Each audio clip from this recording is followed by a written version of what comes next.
Berita aktual, dalam suasana yang syarat makna dan sejarah, Perdana Menteri Israel Benjamin Netanyahu memimpin rapat kabinetnya bukan di gedung pemerintahan modern, tetapi di kota Daud, tempat di mana sejarah Yerusalem dimulai, tanah yang dipijak para nabi, dan bukti tak terbantahkan dari akar kekal bangsa Israel.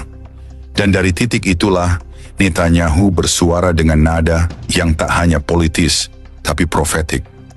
Yerusalem adalah ibu kota abadi Israel, dan kota ini tidak akan pernah dibagi lagi.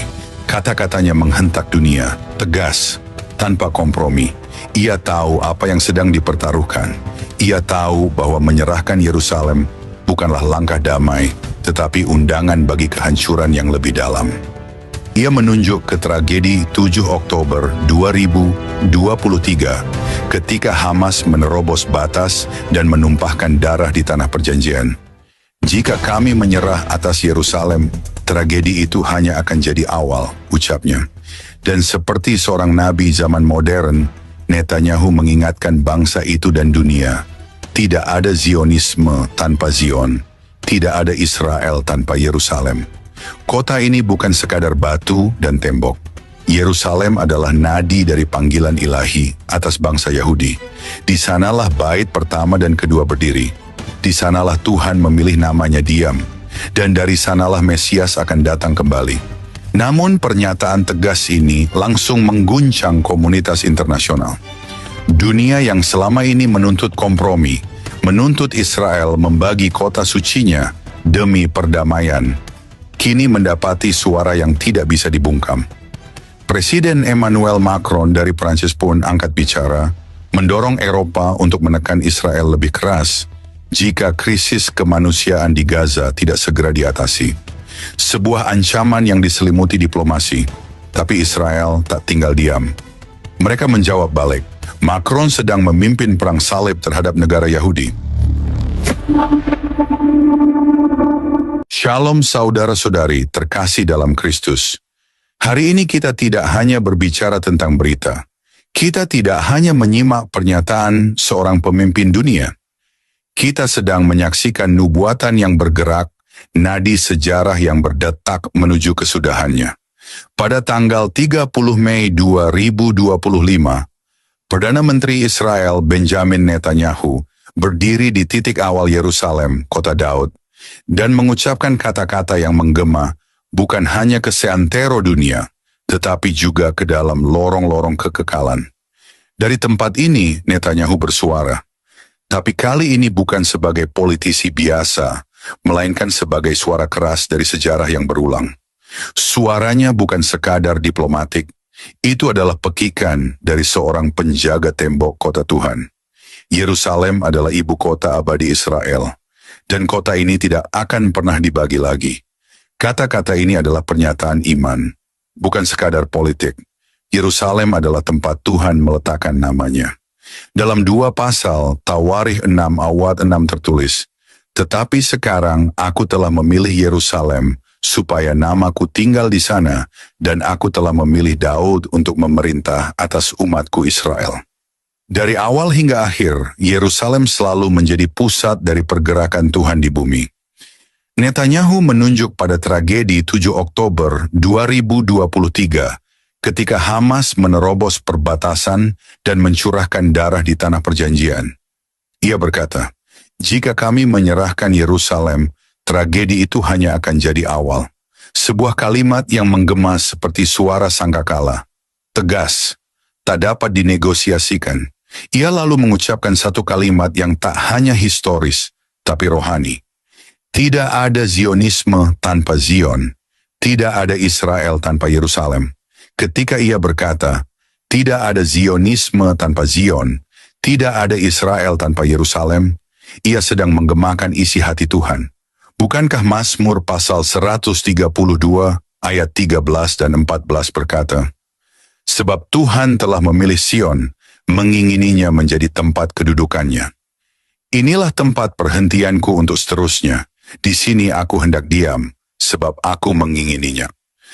Zion adalah puncak bukit bait Allah, tempat Tuhan menyatakan diri, tempat bait suci berdiri dan akan berdiri kembali, Dan Yerusalem bukan hanya kota dari batu-batu kuno, Yerusalem adalah nadi dari rencana penebusan Tuhan. Dari sanalah Tuhan memilih untuk menaruh namanya. Namun pernyataan ini tidak diterima dengan tenang oleh dunia. Presiden Prancis Emmanuel Macron, seorang pemimpin Eropa yang selama ini menyerukan kompromi, menanggapi dengan ancaman terselubung. Ia mendesak agar Eropa menekan Israel lebih keras jika situasi kemanusiaan di Gaza tidak membaik. Tapi Netanyahu tak tinggal diam, dan Israel pun tidak berdiam diri. Dalam pernyataan resmi yang mengguncang media internasional, mereka menjawab balik, Macron sedang memimpin perang salib modern terhadap negara Yahudi. Kata-kata ini bukan sembarangan. Perang salib, istilah yang bagi bangsa Yahudi berarti luka masa lalu, kekejaman yang diselimuti religiusitas palsu. Perang salib adalah saat bangsa-bangsa barat dengan mengatasnamakan Tuhan, memusnahkan komunitas Yahudi, menghancurkan kota-kota mereka, dan menumpahkan darah orang tidak bersalah. Kini, Netanyahu menyamakan tekanan Eropa modern dengan ancaman itu. Ini bukan lagi soal politik, ini sudah menyentuh akar spiritual. Apa yang kita lihat hari ini, saudara, bukan hanya benturan diplomatik antara dua pemimpin dunia. Ini adalah pertarungan antara terang dan gelap, antara kedaulatan Allah dan sistem dunia yang menolak Yerusalem sebagai pusat rencananya. Alkitab telah menubuatkan bahwa Yerusalem akan menjadi cawan yang memusingkan segala bangsa, Zakaria pasal 12 ayat 2, bahwa bangsa-bangsa akan berkumpul melawan kota ini, bahwa pada akhir zaman semua mata akan tertuju ke Yerusalem, dan sekarang itu sedang terjadi. Saudara, tahukah engkau bahwa posisi dunia terhadap Yerusalem adalah posisi hatinya terhadap Tuhan? Yerusalem adalah jam Tuhan. Siapa yang mengerti Yerusalem, mengerti waktu. Dan siapa yang menolak Yerusalem, sedang berdiri di sisi yang berseberangan dengan Tuhan. Zakaria pasal 12 ayat 3 berkata, pada waktu itu aku akan membuat Yerusalem menjadi batu yang memberatkan bagi segala bangsa. Semua orang yang memikulnya akan terluka parah. Dunia boleh bersidang, bangsa-bangsa boleh berkoalisi, tapi Yerusalem bukan milik PBB. Yerusalem bukan milik Palestina. Yerusalem adalah milik Tuhan dan umat pilihannya. Yerusalem sedang dipertahankan, dunia sedang terguncang, dan sejarah sedang ditulis ulang, bukan dari Washington, bukan dari Paris, tapi dari kota Daud, dari titik awal sejarah kekal itu. Dunia boleh memanggil ini politik, tapi kita yang percaya tahu, ini adalah penggenapan nubuat. Ini adalah langkah-langkah menuju kedatangan Sang Raja. Ketika seorang pemimpin dunia berkata, Yerusalem tidak akan pernah terbagi lagi, dia sedang tanpa sadar menggemakan kehendak Tuhan. Dan saat dunia menyebutnya fanatik, Tuhan menyebutnya setia. Saat dunia menyebutnya provokasi, Tuhan menyebutnya peneguhan. Yerusalem adalah milik Tuhan. Bukan untuk dibagi, bukan untuk ditawar. Yerusalem adalah mimbar terakhir dari kemenangan Mesias.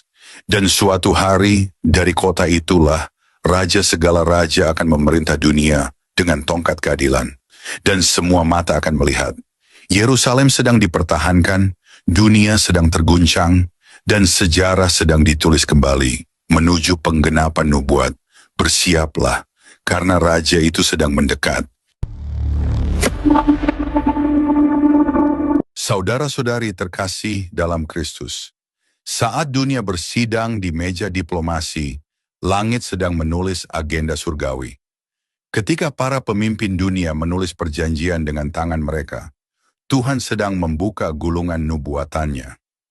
Dan Yerusalem, kota yang penuh luka dan doa, kembali menjadi panggung utama. Yerusalem bukan hanya batu-batu kuno dan reruntuhan sejarah.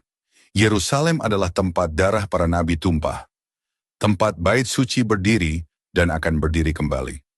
Yerusalem bukan milik perundingan manusia, ia milik Tuhan, dan ia telah menaruh namanya di sana untuk selama-lamanya.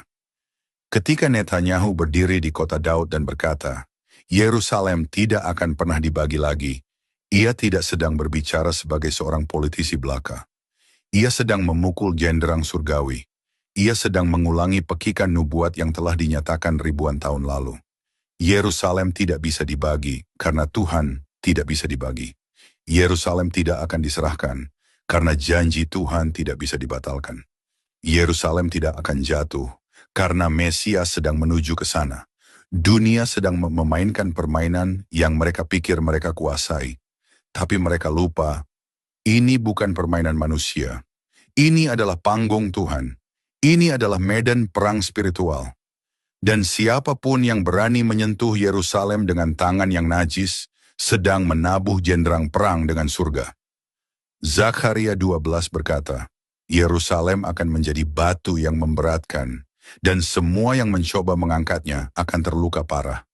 Hari itu bukan hari simbolik. Hari itu adalah hari nyata, dan hari itu sedang mendekat. Kita tidak sedang menunggu. Kita sedang melihat nubuatan digenapi, detik demi detik, langkah demi langkah. Dengarlah ini, setiap tekanan internasional terhadap Yerusalem bukan hanya tekanan politik. Itu adalah pertarungan antara kegelapan dan terang, antara kehendak manusia dan kehendak ilahi. Dan ketika dunia berteriak bagi kota ini, langit menjawab, Yerusalem adalah milikku. Yesaya 62 berkata, Demi Sion aku tidak akan tinggal diam, dan demi Yerusalem aku tidak akan beristirahat. Tuhan tidak akan tidur ketika Yerusalem diganggu. Ia tidak akan tinggal diam ketika umatnya dipaksa berkompromi. Ia akan bangkit. Dan ketika Tuhan bangkit, siapa yang bisa berdiri? Perhatikan, ini bukan saat untuk bersikap netral. Ini bukan masa untuk bersikap lembut terhadap dosa atau lunak terhadap kejahatan. Diam terhadap Yerusalem adalah diam terhadap Tuhan. Berkompromi terhadap Zion adalah berkhianat terhadap kebenaran. Dan siapa yang menentang Yerusalem sedang menantang Tuhan sendiri. Saudara, kita hidup di ujung sejarah. Yerusalem bukan hanya kota di Timur Tengah. Yerusalem adalah jam surgawi. Ia sedang berdetak. Dan setiap detiknya mendekatkan kita pada hari penghakiman dan hari kemenangan. Pertanyaannya bukan lagi kapan Tuhan datang. Pertanyaannya, apakah hatimu sedang berdetak seirama dengan Yerusalem? Apakah engkau mencintai apa yang Tuhan cintai? Apakah engkau berdiri bersama kota yang Tuhan pilih? Karena dunia sedang menolak Yerusalem. PBB sedang menekan Israel. Negara-negara besar sedang membangun rencana kompromi. Dan gereja-gereja suam sedang tertidur dalam doa-doa kosong mereka. Tapi kepada mereka yang berjaga, yang berseru siang dan malam bagi Yerusalem, Tuhan sedang memberikan mata untuk melihat dan hati untuk menangis. Karena yang terjadi di dunia ini bukan sekadar konflik geopolitik. Ini adalah gelombang terakhir sebelum langit terbuka dan Raja Kemuliaan datang. Pintu hampir tertutup dan suara sangkakala hampir terdengar. Jangan tunggu guncangan yang lebih besar untuk menyadarkanmu. Jangan tunggu Yerusalem terbakar untuk engkau mulai berdoa. Karena yang sedang diperjuangkan bukan hanya kota di tanah pasir, tetapi takhta raja segala raja. Yerusalem tidak akan pernah dibagi. Yerusalem tidak akan pernah diserahkan. Yerusalem tidak akan pernah tenggelam dalam kompromi dunia. Karena Yerusalem adalah milik Tuhan, dan Tuhan tidak pernah kalah. Berserulah bagi Zion, dan siapkan jalan bagi Sang Raja, sebab ia datang dari timur menuju kota suci, dan dari Yerusalem dunia akan disinari kemuliaannya. Yerusalem sedang dipertahankan, dunia sedang terguncang, sejarah sedang ditulis kembali, dan Sang Raja sedang mendekat.